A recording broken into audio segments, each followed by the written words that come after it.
Item ಯಾವುದೇ ಇರಲಿ try ಮಾಡಿ ಆಚಿ ಚಿಕನ್ ಮಸಾಲಾ. ಚಂದ್ರಲಮಾಣಿ ವಿರುದ್ಧ ಸ್ವಾಮೀಜಿ ಷಡ್ಯಂತ್ರ ಆರೋಪ ಕೇಳಿ ಬರ್ತಾ ಇದೆ. ಪಬ್ಲಿಕ್ ಟಿವಿಗೆ ಆದರಹಳ್ಳಿ ಗವಿಮಠದ ಕುಮಾರ ಸ್ವಾಮೀಜಿ ಪ್ರತಿಕ್ರಿಯೆಯನ್ನ ಕೊಟ್ಟಿದ್ದಾರೆ. ಲೋಕಾಯುಕ್ತ ದಾಳಿಗೂ ಕೂಡ ನನ್ನ ಮಾತಿಗೂ ಸಂಬಂಧವಿಲ್ಲ ಅಂತಿದ್ದಾರೆ. ಶಾಸಕರ ಬಗ್ಗೆ ನಾನು ಮಾತನಾಡಿದ್ದು 6 ತಿಂಗಳ ಹಿಂದೆ. ನನ್ನನ್ನು ಮಠದಿಂದ ಹೊರಗೆ ಹಾಕಲು 18 ಲಕ್ಷಕ್ಕೆ ಡಿಮ್ಯಾಂಡ್ ಮಾಡಿದ್ರು. ನನಗೆ ಶಾಸಕರು ಸಾಕಷ್ಟು ತೊಂದರೆಯನ್ನ ಕೊಟ್ಟಿದ್ದಾರೆ ಅಂತ ಸ್ವಾಮೀಜಿ ಹೇಳ್ತಾ ಇರೋದು.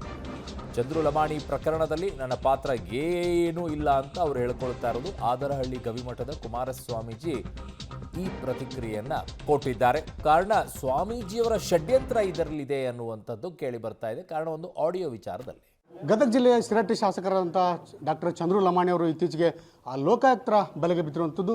ಈ ಸಂದರ್ಭದಲ್ಲಿ ಆದರಹಳ್ಳಿಯ ಗವಿಮಠದ ಕುಮಾರ ಮಹಾರಾಜ ಸ್ವಾಮೀಜಿಗಳು ಒಂದು ಶಾಸಕರ ಬಗ್ಗೆ ಮಾತಾಡಿದಂತಹ ಆಡಿಯೋ ಈಗ ವೈರಲ್ ಆಯಿತು. ಆ ಸ್ವಾಮೀಜಿಗಳು ಈಗ ನಮ್ಮ ಜೊತೆಗಿದ್ದಾರೆ. ಅವ್ರನ್ನೂ ಕೂಡ ಯಾಕಾಯಿತು ಈ ಆಡಿಯೋ ವೈರಲು, ಯಾವ ಸಂದರ್ಭದಲ್ಲಿ ಮಾತನಾಡಿದ್ರು ಬುದ್ಧಿ? ಈಗ ನೀವು ಶಾಸಕರ ಸಂಬಂಧಪಟ್ಟಂಗೆ ಒಂದು ಆಡಿಯೋ ನಿನ್ನೆ ಅಷ್ಟೇ ಬಿಡುಗಡೆ ಆಯಿತು. ಯಾವಾಗ ಮಾತಾಡಿದ್ದು, ಯಾಕೆ ಮಾತಾಡಿದ್ರು ಸ್ವಾಮೀಜಿಗಳು ಈ ಥರ? ಇಲ್ಲ, ನನಗೆ ಈ ಆಡವೆ ನಾನು ಮಾತಾಡಿದ್ದು ನಿಜ ಇದೆ, ಅದನ್ನು ಒಪ್ಕೊತೀನಿ. ನಾನು ಮಾತಾಡಿದ್ದ ಆಡವೆಯನ್ನು 6 ತಿಂಗಳ ಹಿಂದೆ ಮಾತಾಡಿದ್ದು ಕೂಡ ನಾನು ಅದನ್ನು ಮಾತಾಡಿದ್ದೇನೆ ಅಂತೇಳಿ ಒಪ್ಕೊಂಡಿದ್ದೇನೆ ನಾನು. ಆದರೆ ಆ ಶಾಸಕರು ಕೊಟ್ಟಿರ್ತಕ್ಕಂಥ ನೋವು ಮತ್ತು ಟಾರ್ಚರ್ ಯಾರು ಮನುಷ್ಯನಿಗೂ ಕೊಡಬಾರ್ದವರು. ಶಾಸಕರಾಗಿ ಒಬ್ಬರು ಮಠಾಧಿಪತಿಗಳಿಗೆ ಮತ್ತು ಒಬ್ಬರು ಸ್ವಾಮಿಗಳಿಗೆ ತೇಜೋವಧೆ ಮಾಡ್ತಕ್ಕಂಥ ಕೆಲಸಗಳನ್ನು ಮಾಡ್ತಾರಂದರೆ ಮತ್ತು ನಮಗೆ ಸಿಟ್ಟು ಬರಲಾರ್ದಂಗೆ ಇರ್ತದ. ನಾವು ಇವತ್ತಿಗೂ ಕೂಡ ಅವ್ರ ಹತ್ರ ಯಾವತ್ತೂ ಅವ್ರಿಗೆ ಹತ್ರ ಮನೆಗೆ ಕೂಡ ಹೋಗಿದ್ದಿಲ್ಲ, ನೀವು ಅನುದಾನವನ್ನು ಹಾಕ್ರಿ ಅಂತೇಳಿ ಹೋಗಿಲ್ಲ ನಾವು. ಅಂದರೂ ಕೂಡ ನಮ್ಗೆ ವಿಪರೀತ ತ್ರಾಸನ್ನು ಮಾಡಿದರು. ಬೆದರಿಕೆ ಕಾಲುಗಳನ್ನು ರೈತರು ಹೋರಾಟಕ್ಕೆ ಕುಂತಾಗೂ ಕೂಡ ನಮಗೆ ಪ್ರತಿ ಸಲನೂ ಅವ್ರ ಕಡೆ ಜನ ಎಲ್ಲ ಬಂದು ಬೆದರಿಸೋದು ಇವೆಲ್ಲ ಮಾಡಿದ್ದಾರೆ. ನನಗೆ ಮಾಡಿದ್ದಕ್ಕೆ ಉದ್ದೇಶದಿಂದ ನಾನು ಮಾತಾಡಿದ್ದು ನಿಜ ಇದೆ ಅದು. ಈಗ ಬುದ್ಧಿ, ಯಾಕೆ ಶಾಸಕರು ನಿಮ್ಮ ಮೇಲೆ ಅಷ್ಟೊಂದು ದ್ವೇಷ ಸಾಧಿಸಿದ್ರು? ಕಾರಣ ಏನು? ಎಷ್ಟು ದಿವಸದಿಂದ ಈ ಅವರ ನಡುವಿನ ವೈಷಮ್ಯ ಇದೆ ಬುದ್ಧಿಗೆ? ನಾವು ಇಲ್ಲಿದ್ವಿ ಅಂದ್ರೆ ಅವ್ರ ವೋಟ್ ಬ್ಯಾಂಕ್ ಹೊಡಿತಿದೆ ಅಂತೇಳಿ ಅವ್ರ ತಲೆಯಲ್ಲಿ ಏನು ಆದೋಯ್ತು, ಅಥವಾ ನಾವಿಲ್ಲಿ ಇರೋದ್ರಿಂದ ಅವ್ರಿಗೆ ತೊಂದರೆ ಆಗ್ತಾ ಇದೆ ನನಗೆ ಗೊತ್ತಿಲ್ಲ. ಅವ್ರ ವಿಚಾರಗಳನ್ನು ನಾನು ಅರ್ಥ ಮಾಡ್ಕೊಳ್ಳಿಕ್ಕೆ ಆಗೋದಿಲ್ಲ.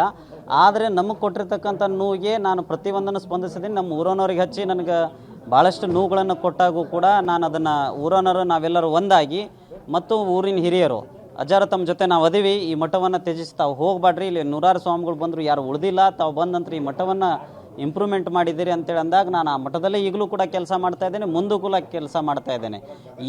ಈಗ ಆಗಿರ್ತಕ್ಕಂಥ ಐಡಿ ದಾಳಿಗೆ ನನಗೆ ಸಂಬಂಧನೇ ಇಲ್ಲ. ಒಂದು ವೇಳೆ ಸಂಬಂಧ ಐತೆ ಅಂತೇಳಿ ಅಂದರೆ ತಾವೇನಂದ್ರೂ ಕೂಡ ಅದನ್ನು ನಾನು ಸ್ಪಂದಿಸ್ಲಿಕ್ಕೆ ಸಾಧ್ಯ ಇದ್ದೀನಿ. ಈಗ ಶಾಸಕರು ನಿಮ್ಮ ಜೊತೆ ಷಡ್ಯಂತ್ರ ಮಾಡಿದ್ರು ಅಂತ ಹೇಳ್ತಾರೆ. ಯಾವ ಥರ ಷಡ್ಯಂತ್ರ ಮಾಡಿದ್ರು, ಏನು ಮಾಡಿದ್ರು ಬುದ್ಧಿಗ? ಅವರು ಶಾಸಕರಾಗಿರ್ತಕ್ಕಂಥವ್ರು ಶಾಸಕರಾಗೇ ಇರಬೇಕು. ನಮ್ಮೂರು ಹಿರಿಯರಿಗೆ ಫೋನ್ ಹಚ್ಚಿ, ಇಲ್ಲ ಸ್ವಾಮಿಗಳಿಗೆ ಮಠ ಬಿಡಿಸ್ರಿ, ಅವ್ರು ಇರೋದ್ರಿಂದ ನಮ್ಮ ತಾಲೂಕಿಗೆ ಮತ್ತು ನಮ್ಮ ಊರಿಗೆ ಕಪ್ಪು ಚುಕ್ಕೆ ಆಗ್ತದೆ ಅಂತೇಳಿ ಅವ್ರು ಮಾತಾಡಿದ ರೆಕಾರ್ಡಿಂಗ್ ಕೂಡ ಇದೆ ಶಾಸಕರು. ಅದನ್ನು ಕೂಡ ನಾನು ಕೊಡ್ಲಿಕ್ಕೆ ಇಚ್ಛಪಡ್ತೀನಿ. ನಮಗೆ ಡಿಮ್ಯಾಂಡ್ ಮಾಡಿಲ್ಲ ರೀ ಅವರು, ನಮ್ಮ ಸದ್ಭಕ್ತರ ಹತ್ರ ಮಾಡಿದ್ದು ಕೂಡ ಉದಾಹರಣೆಗಳು ಇದಾವೆ. ಸ್ವಾಮಿಗಳಿಗೆ ನಾನು ದುಡ್ಡು ಕೊಡ್ತೀನಿ, ಅವ್ರು ಏನು ಖರ್ಚು ಮಾಡಿದ್ದಾರೆ ಅದನ್ನು ಕೊಟ್ಟು ಸ್ವಾಮಿಗಳನ್ನ ಕಳಿಸ್ರಿ ಇಲ್ಲಿ ಅಂತೇಳಿ ಹೇಳಿದ್ದು ಕೂಡ ಉದಾಹರಣೆಗಳು ಇದಾವೆ ರೀ. ಈಗ ಶಾಸಕರು ದುಡ್ಡು ಕೊಡ್ತೀನಂತ ನಿಮಗೆ ಹೇಳಿದ್ರು ಅಥವಾ ಅಲ್ಲಿ ಊರನವ್ರಿಗೆ ಹೇಳಿದ್ರು, ಮತ್ತು ಎಷ್ಟು ದುಡ್ಡು ಕೊಟ್ಟು ನಿಮ್ಮನ್ನು ಮಠ ಬಿಡಿಸ್ಬೇಕಂತ ಹೇಳಿದ್ರು ಬುದ್ಧಿ? ಆ ಊರನವರಿಗೆ ಹೇಳಿದಾರೆ ರೀ. ಸುಮಾರು ಒಂದು 18 ಲಕ್ಷ ದುಡ್ಡು ಕೊಟ್ಟು ಬಿಡಿಸ್ತೀನಿ ಅಂತೇಳಿ ಅವ್ರು ಮಾತಾಡಿದ್ದು ಕೂಡ ನಮ್ಮೂರು ಹಿರಿಯರು ಹೇಳಿದ್ರೆ ನನಗೆ ಗೊತ್ತು, ಅಲ್ಲಿ ಮಟ್ಟ ಗೊತ್ತಿದ್ದಿದ್ದಿಲ್ಲ. ಈಗ ಶಾಸಕರು ಮತ್ತು ನಿಮ್ಮ ನಡುವಿನ ವೈಮನಸ್ಸು ಯಾವಾಗಿಂದ ಸ್ಟಾರ್ಟ್ ಆಯಿತು ಮತ್ತು ಯಾಕೆ ಸ್ಟಾರ್ಟ್ ಆಯಿತು? 1.5 ವರ್ಷದ ಹಿಂದ್ಗಡೆಯಿಂದನೇ ಪ್ರಾರಂಭ ಆಯಿತು ಇದು. ಯಾಕಾಯ್ತಂದ್ರೆ ಒಳ ಮೀಸಲಾತಿ ಹೋರಾಟವನ್ನು ನಡೆದಾಗ ನಾನು ಅವತ್ತಿನ ಒಳ ಮೀಸಲಾತಿಗೆ ತೊಂದರೆ ಕೊಟ್ಟಾಗ ಕಾಂಗ್ರೆಸ್ ಸರ್ಕಾರಕ್ಕೂ ಕೂಡ ವಿರೋಧ ಮಾಡಿದ್ದೀನಿ, BJP ಸರ್ಕಾರಕ್ಕೂ ಕೂಡ ವಿರೋಧ ಮಾಡಿದ್ದೀನಿ. ಯಾವಾಗ ಕಾಂಗ್ರೆಸ್ ಸರ್ಕಾರ ಪತನ ಆಗಿ BJP ಸರ್ಕಾರ ಬಂತು, ಇವ್ರ ವಿರುದ್ಧ ಹೋರಾಟ ಮಾಡುವಾಗ, ಶಾಸಕರ ವಿರುದ್ಧ ಹೋರಾಟ ಮಾಡುವಾಗ ಇವರು ನನಗೆ ಈ ಥರ ಪ್ರತಿಯೊಂದನ್ನು ಹಚ್ಕೊಂತ ಹೊಂಟ್ರಿ ಇವರು. ಸಿಟ್ಟನ್ನು ತಾಳಲಾರ್ದೆ ನಾನು ಮಾತಾಡಿದ್ದು ನಿಜ ಐತೆ ಅದು. ಬುದ್ಧಿ, ಈಗ ಒಂದು ಷಡ್ಯಂತ್ರ ಮಾಡಬೇಕು ಅನ್ನೋದು ಒಂದು ಷಡ್ಯಂತ್ರದ ಆರೋಪ ಕೇಳಿಬಂತು ಆಡಿಯೋದೊಳಗೆ. ಇವ್ರನ್ನ ಮಟ್ಟ ಹಾಕಬೇಕು, ಇವ್ರನ್ನ ತುಳಿಬೇಕು, ಇವ್ರನ್ನ ಬೆಳೆಯಕ್ಕೆ ಬಿಡಬಾರ್ದು, ಮುಂದಿನ ಚುನಾವಣೆ ಒಳಗೆ ಇವ್ರಿಗೆ ಟಿಕೆಟ್ ತಪ್ಪಿಸುವಂಥ ಕೆಲಸ ಆಗಬೇಕು ಅನ್ನುವಂಥದ್ದು ಹೇಳಿದ್ರಿ. ಯಾವುದೋ ಒಂದು ತಂಡ ಇದೆ, ಆ ತಂಡವನ್ನು ಕರೆಸಬೇಕು ಅನ್ನೋ, ಅದು ಯಾವ ತಂಡ, ಏನದು? ಇಲ್ಲ, ನಾನು ಈಗಲೂ ಹೇಳ್ತೀನಿ, ಅವರು ಈ ಭ್ರಷ್ಟ ರಾಜಕಾರಣಿಗಳೇನಿದ್ದಾರೆ ಯಾವುದೇ ಪಕ್ಷದಲ್ಲಿರಲಿ, ಅದು ನಾನು ಟಿಕೆಟ್ ತಪ್ಪಿಸೋಕೆ ಕೆಲಸ ಮಾಡ್ಬೇಕಂತೇಳಿ ಹೇಳಿದ್ದು ನಿಜ ಇದೆ. ಮುಂದೂ ಕೂಡ ನಾನು ಸಮಾಜಕ್ಕೆ ವಿರೋಧ ಆದಾಗ, ಒಬ್ಬರು ಸ್ವಾಮಿಗಳ ವಿರೋಧ ಆದಾಗ ಯಾರ ಜೊತೆ ಚೆಂದದಾರ ಹೇಳ್ರಿ, ಜಿಲ್ಲೆ ಒಳಗೆ ತಾಲೂಕು ಒಳಗೆ ಯಾರ ಜೊತೆ ಚೆಂದದಾರ? ಪ್ರತಿಯೊಬ್ಬರನ್ನು ಕೂಡ ದ್ವೇಷಕಾರಿಯಾಗಿ ನೋಡ್ತಾರೆ. ಒಬ್ಬರು ಅಧಿಕಾರಿಗಳನ್ನ ಹಿಡಿದು, ಒಬ್ಬರು ಸಾಮಾನ್ಯ ರೈತನಿಂತ ಹಿಡಿದು, ಒಬ್ಬರು ಸ್ವಾಮಿಗಳಿಂತ ಯಾರನ್ನ ಬಿಟ್ಟಾರ ಅವರು ತಾಲೂಕಲ್ಲಿ? ಪ್ರತಿಯೊಬ್ಬರಿಗೂ ಕೂಡ ನೋವು ಕೊಟ್ಕೊತ ಬಂದಾಗ ನಾನು ಈ ಮಾತನ್ನು ಮಾತಾಡಿದ್ದು ನಿಜ ಐತ್ರಿ ಇದು. ಬುದ್ಧಿ, ನೀವು ಮಾತಾಡಿದಂಥ ಆಡಿಯೋ ಈಗ ವೈರಲ್ ಆಗಿರುವಂಥದ್ದು, ಅದು ಯಾರ ಜೊತೆ ಮಾತಾಡಿದ್ರಿ ಮತ್ತು ಇವರು ಸೋನು ಲಮಾಣಿ ಅನ್ನುವಂಥವ್ರು ಇವ್ರು ಯಾರು? ಸೋನು ಲಮಾಣಿಯವರು ಅವರು ನಮ್ಮ ಭಕ್ತರಂಕರು ಅಲ್ಲ, 8 ತಿಂಗಳದಿಂದ ನನಗೆ ಪರಿಚಯ ಆಗ್ತಾರೆ ಬೊಮ್ಮನಹಳ್ಳಿಯಲ್ಲಿ. ಪರಿಚಯ ಆದ ನಂತರ ಅವರು ಕೂಡ ನನ್ನ ಜೊತೆ ಮಾತಾಡ್ಕೊತ ಬಂದಾಗ ಅವರು ಕೂಡ ಮಾತಾಡಿದ್ದು ನನ್ನ ಹತ್ರ ರೆಕಾರ್ಡಿಂಗ್ ಇದಾವೆ. ಅದನ್ನು ನಾನು ತಮ್ಮ ಹತ್ರ ಕೊಡ್ಲಿಕ್ಕೆ ಇಚ್ಛಾಪಡ್ತೀನಿ. ಸೋನು ಲಮಾಣಿಯವರಿಗೆ ನಮಗೆ ಅತಿ ನಮ್ಮ ಮಠದ ಭಕ್ತರು ಅಲ್ಲ, ಅವರು ಇತ್ತೀಚೆಗೆ ಭಕ್ತರಾದಾಗ ನಾನು ಬೊಮ್ಮನಹಳ್ಳಿ ಮಠದ ಉತ್ತರಾಧಿಕಾರಿ ಆದ ನಂತರ ನಮ್ಮದವ್ರದ್ದು ಮಾತುಕತೆ ನಡೀತವು. ನಡೆದಾಗ ಅವ್ರು ಮಾತಾಡಿದ ನಂತರ ಶಾಸಕರು ಮತ್ತು ಅವ್ರಿಗೆ ಫೋನ್ ಹಚ್ಚಿ ಅಜ್ಜಾರನ್ನ ಕರ್ಕೊಂಬರಿ ಬೆಂಗಳೂರಿಗೆ ಒಂದು ಮಾಡಿಸ್ರಿ ಅಂತೇಳಿ ಅವ್ರಿಗೆ ಹೇಳಿದ ನಂತರ ನನಗೆ ಗೊತ್ತಾಯಿತು ಇದು ಶಾಸಕರೇ ಕಳಿಸಿದ್ದಾರೆ ಇಲ್ಲಿ ಅಂತೇಳಿ. ಆ ನಂತರ ತದನಂತರ ಗೊತ್ತಾಗ್ತಿದೆ. ಮತ್ತು ನಿನ್ನೆ ಪ್ರೆಸ್ ಮೀಟನ್ನು ನೋಡಿ ನಾನು ಅದನ್ನು ಭಾಳಷ್ಟು ಇದಾಗಿದ್ದೀನಿ.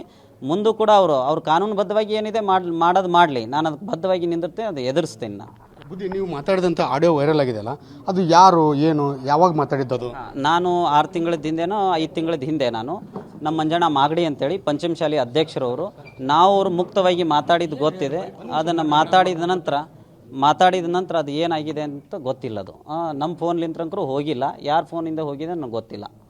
ಈಗ ಲೋಕಾಯುಕ್ತ ಟ್ರ್ಯಾಪ್ ಆಯ್ತಲ್ಲ, ಅದಕ್ಕೂ ನಿಮಗೂ ಏನಾದರೂ ಸಂಬಂಧ ಇದೆ ಅನ್ನುವಂಥದ್ದು, ಇದಕ್ಕೆಲ್ಲ ಕಾರಣ ಸ್ವಾಮೀಜಿಗಳೇ ಅನ್ನುವಂಥ ಆರೋಪ ಈಗ BJP ಕಾರ್ಯಕರ್ತರು ಮಾತಾಡ್ತಾರೆ. ಇದಕ್ಕೇನು ಹೇಳ್ತೀವಿ? ಲೋಕಾಯುಕ್ತರ ಟ್ರ್ಯಾಕಿಗೆ ಇದಕ್ಕೆ ನಮಗೆ ಸಂಬಂಧನೇ ಇಲ್ಲ. ಅದು ಲೋಕಾಯುಕ್ತರು ಆಯಿತು, ನಾನು ಕೊಟ್ಟಿರ್ತಕ್ಕಂಥ ವಾಯ್ಸ್ ಮೆಸೇಜ್ ಮೇಲೆ ಆಗಿದೆ ಅಂತಂದರೆ ಇವ್ರು ಯಾಕೆ ದುಡ್ಡು ತೊಗೋಬೇಕು? ಅದೊಂದು ಮಾತಿನಲ್ಲಿ ಬರ್ತದಲ್ಲ, ಅವ್ರು ದುಡ್ಡು ತೊಗೊಂಡಿದ್ದಕ್ಕೆ ಅರೆಸ್ಟ್ ಮಾಡಿದ್ದಾರೆ ಲೋಕಾಯುಕ್ತರು. ಅದು ಕಾನೂನುಬದ್ಧವಾಗಿ ಮತ್ತು ಇರ್ತಕ್ಕಂಥ ಅಧಿಕಾರಿಗಳನ್ನ ಅದನ್ನು ಇದು ಪ್ರಶ್ನೆ ಮಾಡಬೇಕು ಹೊರತಾಗಿ ನನಗೆ ಈ ಲೋಕಾಯುಕ್ತರ ಟ್ರ್ಯಾಕಿಗೆ ಅದನ್ನು ಸಂಬಂಧನೇ ಇಲ್ಲ, ಅದನ್ನು ಸಂಬಂಧ ಪಡೋದಿಲ್ಲ. ಅಂಥದ್ದು ಏನಾದ್ರು ನನಗೆ ಕಂಡು ಬಂತಂದರೆ ಅವ್ರು ಯಾವತ್ತು ಹೇಳ್ತಾರೆ ಅವತ್ತು ನಾನು ಸ್ಪಂದಿಸಕ್ಕೆ ರೆಡಿ ಇದ್ದೀನಿ. ಇದು ಆದರಳ್ಳಿಯ ಗವಿಮಠದ ಕುಮಾರ ಮಹಾರಾಜರು ಹೇಳುವಂಥದ್ದು. ಏನು ಲೋಕಾಯುಕ್ತರ ಟ್ರ್ಯಾಪ್ ಆಯಿತು, ಇದಕ್ಕೂ ನನಗೂ ಸಂಬಂಧ ಇಲ್ಲ. ಆದರೆ ನಾನು BJP ಮುಖಂಡನ ಜೊತೆ ಮಾತನಾಡಿದ್ದು ನಿಜ. ಆದರೆ ಆ ಒಂದು ಘಟನೆ ಈಗ ಆಗಿದ್ದು ಸುಮಾರು 6 ತಿಂಗಳ ಹಿಂದೆ. ಹಾಗಾಗಿ ಅದಕ್ಕೂ ಈ ಒಂದು ಲೋಕಾಯುಕ್ತ ಟ್ರ್ಯಾಪ್ಗೂ ಯಾವುದೇ ರೀತಿಯಾದ ಸಂಬಂಧ ಇಲ್ಲ ಅನ್ನುವಂಥದ್ದು ಹೇಳಿಕೆಯನ್ನು ಸ್ವಾಮೀಜಿಗಳು ಕೊಡ್ತಾ ಇರುವಂಥದ್ದು. ಕ್ಯಾಮ್ರಾಮನ್ ಸಂಗಮೇಶ್ ಜೊತೆ Bhimanagouda B Patil, public TV, Gadag.